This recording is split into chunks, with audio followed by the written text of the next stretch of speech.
Good morning mga paps. Bali, meron tayong ginawang auto off hazard na naman mga paps. Gawa ng meron kumuwang tatlo na hazard na automatic off. Yun. Ito mga paps, no? So, medyo makalat tayo dito ngayon. So, yan mga paps, no? Bali, nagawa ko na. Bali, tatlo na nagawa ko. Gawa ng meron nga sa ating kukuha ng tatlo mga paps. So, bali pang-apat na to. So, yun. Subukan natin mga paps, ha.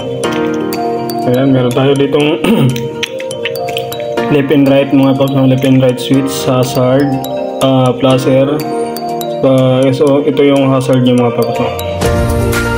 So, subukan natin mga paps, no? Kung gumagana nga. Ayan mga paps. Left, right, ayan mga paps, gumagana siya. Yan yung normal operation niya mga paps, no? Ayan. Patayin natin, ang gitna natin, yan. So, mag-hazard tayo mga paps, no? Subukan natin i-hazard kung gumagana nga. Ayan mga paps, gumagana siya. Kagandahan dito mga paps, no? Yung auto off hazard mga paps, no? Halimbawa, nakalimutan mo sa daan na sa kalsada na naka-hazard ka pala. So,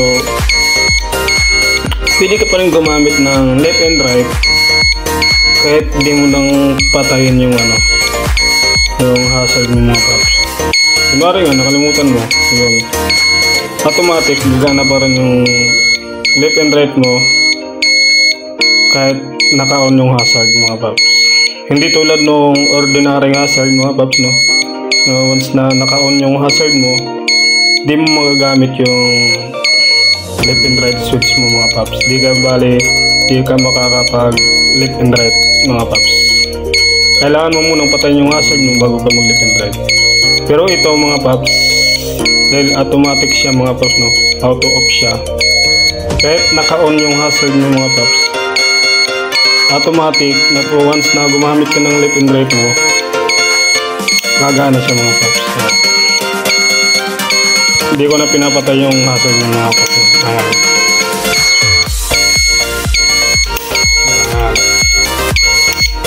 Pero pag pinatay mo yung left and right mo mga paps, ginit na mo, automatic babalik sa hazard. Gawa ng naka-on nga yung hazard mo mga paps.